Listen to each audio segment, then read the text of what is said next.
老 K 惊恐地发现了一件令人毛骨悚然的事，这家诡异的酒店正在以肉眼难以察觉的速度缓慢收缩。为了证实这个可怕的猜想，他在房间两端的墙壁之间系上一根紧绷的绳子。第二天清晨，原本笔直的绳子竟然诡异地垂了下来，绳子本身没有缩短，那么唯一的解释就是两堵墙之间的距离正在缩小。这个发现让他全身汗毛直竖。更令人绝望的是，这座酒店根本没有出口，那些被困在此地的厨师和房客们已经在这里生活了整整10年，却从未踏出过大门一步。现在这座不断收缩的牢笼正在慢慢挤压着所有人的生存空间，终有一天，这里的所有人都将被活活压成肉饼，全部成为这座吃人酒店的陪葬品。这部电影就是 K 先生，简直就是闪灵和楚门的世界的克苏鲁版。至于为什么，待会儿你就知道了。这里是驰名电影，带你看懂每部电影里的名场面。整个酒店里除了老 K 之外，仿佛没人察觉到真相。当他惊慌失措地告诉厨师们时，那群人的反应异常冷淡，接着毫不客气地把老 K 轰出了厨房。原因无他，大家不需要一个自认为清醒的人来告诉他们本来就知道的真相。老 K 原本只是个过路的魔术师，计划在这个小镇进行一场简单的表演。昨晚他临时在附近找了一家酒店住宿，前台是个独眼的老妇人，他早早睡下，原本想为明天的表演积蓄能量，却没想到醒来后迎接他的是一场噩梦。第二天清晨，当他拖着沉重的道具箱准备离开时，走廊尽头的楼梯口竟然凭空消失了，取而代之的是一堵墙壁，墙纸的花纹和周围严丝合缝，仿佛那里从来就不曾有过出口。老 K 的魔术师生涯让他对空间异常敏感，他清楚地记得昨晚就是从那里上楼的。眼前的景象让他彻底困惑了，那些斑驳的墙皮和发黄的壁纸怎么看都不像是临时砌成的。就在他百思不得其解时，整条走廊突然剧烈震颤起来，生锈的管道在墙内哐当作响，紧接着墙壁传来有节奏的震动。忽明忽暗的灯光中，墙根处毫无征兆地裂开数道暗门。更诡异的是，一支乐队从狭小的暗门中鱼贯而出，奏着欢快的进行曲朝老 K 逼近。这简直比闪灵中的封闭酒店更加恐怖。本就采光不良的酒店现在空间更加逼仄，在这里老 K 除了要面对灵异事件以外，接下来出场的两个老妇人也好像是闪灵里双胞胎姐妹的1:1复刻。老 K 彻底摸不着头脑了，他下意识的后退让路，却在转角处与一个服务员撞个满怀，对方动作娴熟的将餐盘塞进他手中。 Hurry up, we haven't got all day. Get in line. Get in line. Okay?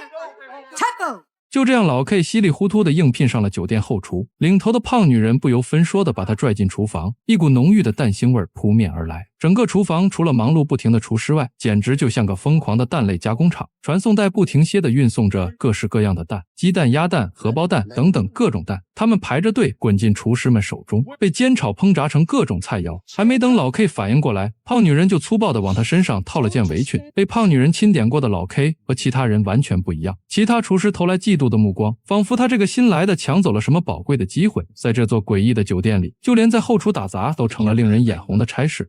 Most people have worked for years to get a job like yours. You swiped it just minutes after we set foot into the kitchen. 原来对其他同事来说，老 K 是关系户一样的存在。他急忙向卷毛同事解释自己只是路过，可话还没说完，卷毛就像见了鬼似的突然闭上了嘴，埋头专心工作。老 K 一转头，发现厨师长不知何时已经站在了他们身后，表情严肃地盯着他们，像极了在工位上摸鱼被老板发现了。但老 K 可不在乎这些，当着厨师长的面，他随手就变起了魔术。出人意料的是，厨师长只是阴森地看了会儿，就转身离开了。现在在其他同事眼里，老 K 的关系户身份真是坐实了。后厨又恢复了平静。下班后，厨师们回到集体宿舍，他们拿出仅有的几件旧乐器，在昏暗的灯光下又唱又跳。老 K 被这种苦中作乐的气氛感染，但是当他第二天醒来，却发现自己的西装被别人扒掉，套在了他们自己的身上。原来和穿厨师装的人不同，他从头到尾都身着西装。当他又和卷毛一块聊天时，天花板突然传来一声清晰的响声。 Did you hear that? It's a springing water pipe, most likely. There seems to be some trouble with the water system lately. There's nothing to worry about. 老 K 找了个借口离开，他轻手轻脚地来到走廊上，竖起耳朵仔细分辨那诡异的声响。那分明是两堵墙在缓慢靠拢时，挤压木质结构发出的爆裂声。一个可怕的念头在他脑海中闪现：难道整栋酒店真的在收缩？他试着张开双臂测量走廊的宽度，却发现无论如何伸展，指尖都碰不到对面的墙壁。这个结果让他不禁摇头苦笑，也许真的是自己多虑了。带着些许自嘲，他转身走进卫生间。就在他方便时，身后的门被人从外面转动，有人正试图从从外面闯入。好在老 K 养成了随手反锁的好习惯，这才挡住了门外的不速之客。门把手转动了几下后，突然静止。It's occupied. Go away. Are you him? What do you mean? Is it true what they say? Are you the liberator? What? There's not much time. You have me mixed up with someone else. I'm just passing through. I'm not the one that you want. 门外传来了语无伦次的说话声，那人自称是什么救世主，但是哈利波特也只勇闯过女厕所，勇闯男厕所的救世主还是第一次见。风言风语让老 K 完全摸不着头脑。就在他愣神的瞬间，门底的通风栅栏突然被推开，几只苍白的手从缝隙里钻了进来，疯狂的在卫生间地面上抓挠。那些手想要抓住他的脚踝，老 K 拼命用脚踹向那些诡异的手指，却根本阻止不了他们的动作。情急之下，老 K 脱口而出一句：“我什么也不是。”那些手突然僵住，然后齐刷刷地缩了回去。门外重归寂静，但是老 K 也不清楚门外的救世主走了没有。他对外面的状况一无所知。为了避开其他麻烦，他蜷缩在卫生间角落昏沉睡去，直到次日清晨，卷毛的敲门声才将他惊醒。Ice and shine. God, you look a mess. Come on. Oh, hurry up. I don't feel good. What do you need is some breakfast? I need to leave. There. Get it all out. Yeah. Oh, those dark brats. Vandals. I don't understand why they're not just thrown out along with their good-for-nothing parents. Just look at it. It's a disgrace. What does it mean? You don't take that nonsense seriously. I don't know what it means. Nasty little pranksters. Remind me never to have children. Come on. 起身时，对面墙上一幅涂鸦突然闯入了视线。卷毛解释说，那是酒店里孩子们的作品，一个歪歪扭扭的英文单词 liberator， 意思正好是救世主。这个单词让他瞬间联想到那个疯子的胡言乱语。回到后厨的老 K 始终心不在焉。当他试探性地向卷毛打听酒店出口时，卷毛却支支吾吾地回答不上来。这个工作了7年的人，居然从未踏出过酒店半步，生活在体制内，这么稳定吗？虽然现在他们厨师的岗位减少，就连工作的场所都在逐渐变小，但这些人依然风雨不动，安如山，竟然大门不出二门不迈，到最后都忘记了门在哪里。就在这时，前台那个独眼老妇人的身影从走廊尽头闪过，老 K 立刻追了上去，可仅仅2秒钟的功夫，那个蹒跚的身影就像蒸发般消失得无影无踪。不知道是不是触发了回城键，老 K 怒气冲冲地找到厨师长，坚决提出要离开这里。虽然老 K 一直坚持自己毫无过人之处，但是厨师长反倒决定给他升职，他的反应完全出乎老 K 的意料。 Please. What are you doing? You can't leave now. You're crushing an old man's dream. It's very old, son. 只见这位白发苍苍的老人突然起身，紧紧抱住老 K， 在他耳边低声说了些什么。 We are on the same side. Believe me, be patient, have faith. Oh, I have such great hopes for you, you know. Please. Oh, please. 虽然不知道发生了什么，但是面对一个跪地哀求的老人，老 K 再怎么坚决也只能暂时妥协。说不定厨师长看中的就是他那股想要逃离的劲儿。其他同事都站在门口震惊地看着他和厨师长，这个场景简直似曾相识。当晚回到房间后，老 K 躺在床上仔细环顾四周，隐约感觉房间的尺寸似乎有些异样。为了验证这个可怕的猜想，他在2面墙之间系上了一根紧绷的绳子。第二天清晨，老 K 一睁眼就看到那根原本笔直的绳子已经垂了下来，这也验证了他的猜想，房间正在以肉眼难以察觉的速度收缩。然而这个发现并没有让老 K 感到兴奋或好奇，他只是深深地叹了一口气。老 K 隐约意识到酒店不断缩小可能预示着更可怕的事情即将发生，他立即将自己的发现告诉了卷毛。穿过走廊时，他看到各个房间的住客都在往外搬家具。 Have you seen the furniture? Yeah, they must be cleaning. No, they're not cleaning. 显然狭小的空间已经无法容纳日常用品了。为了向卷毛证明这个可怕的事实，老 K 站在走廊中央，张开双臂。这一次，他的双手竟能同时触碰到2侧的墙壁，与昨天的测量结果相比，整整缩短了2个手掌的距离。然而卷毛只是困惑地看了他一眼，什么也没说，就匆匆赶去上班了。当他们来到厨房时，眼前的景象印证了老 K 的担忧。原本井然有序的工作区域，因为空间压缩变得拥挤不堪。厨师们在狭窄的过道里来回碰撞，锅碗瓢盆的碰撞声此起彼伏。同样要放下这么多的东西，工位却变小了。暗喻了什么我不说，老 K 不甘心地找到厨师长，提议组织一个小队调查酒店缩小的原因。然而厨师长以客人在等早餐为由，断然拒绝。不甘心的老 K 直接跳上餐桌，向所有厨师大声解释这个危机，却只换来众人厌恶的目光。还没等他说完，就被同事们七手八脚地赶出了厨房。站在走廊上的老 K 感到一阵深深的无力感，这种孤立无援的处境比酒店缩小本身更令人绝望。就在他垂头丧气地往回走时，遇到了一对年迈的拉拉。这两个诡异的女人好像闪灵里面的姐妹，总是毫无征兆地出现。两个老态龙钟的人正费力地将一张沙发往门外拖，热心肠的老 K 立刻上前帮忙。当他们认出这就是一直在寻找出口的年轻人时，其中一位老太太凑近他耳边，用沙哑的声音说了一句话 There used to be some talk of the presence of the divine here at the hotel. We French like the mysterious. Nonsense, of course. I did mention that we are French.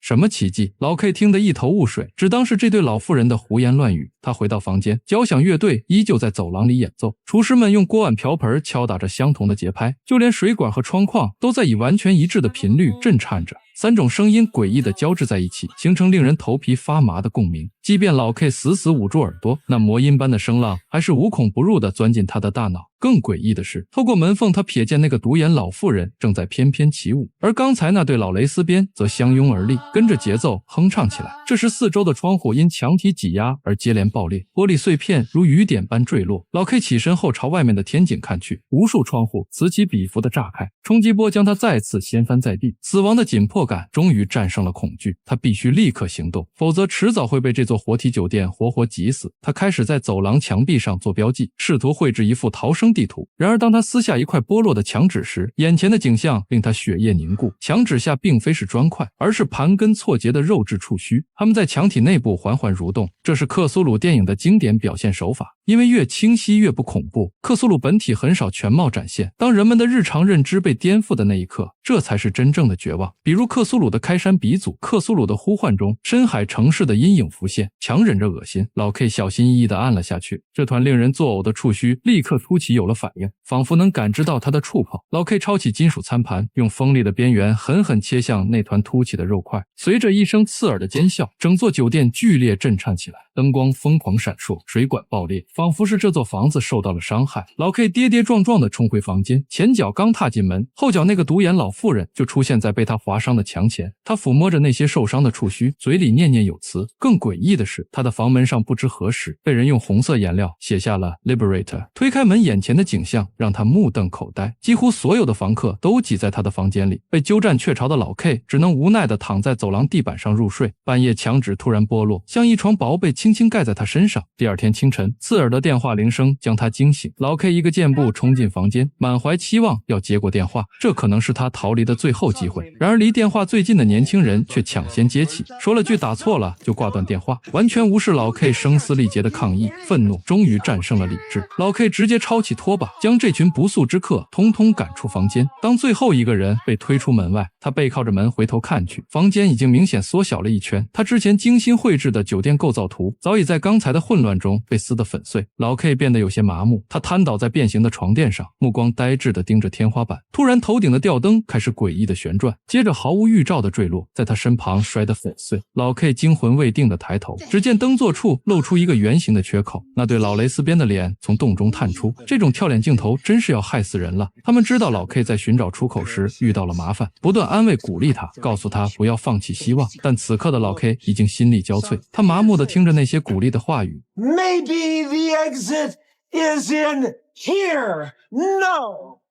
Maybe it's in老 K 做梦也没想到，自己房间的衣柜后面竟藏着一条幽深的通道，通道内壁布满蠕动的肉褶，像极了某种生物的内脏管道。他在入口处犹豫了好一会儿，最终硬着头皮钻了进去。毕竟现在除了这条路之外，再也没有其他路可走了。可当他终于抵达尽头的光源处时，眼前的景象却让他如坠冰窟。那根本不是出口，而是一颗卵，一颗克苏鲁的卵。就在此时，身后传来房门被撞碎的巨响，其他房客蜂拥而入，卵鞘突然破裂，一个庞然大物缓缓现身。老 K 的瞳孔剧烈收缩，那分明是他在神秘学书籍中见过的存在，一只名叫做克苏鲁的生物。这个有着章鱼头颅的古神，此刻就盘踞在他面前。更可怕的是，那些闯入的房客非但没有逃跑，反而齐刷刷跪地参拜。Stop! Stop it! You're killing it! You're killing it! Go away! No! Get away from there! Get back! Stop! Get back! Get back! No!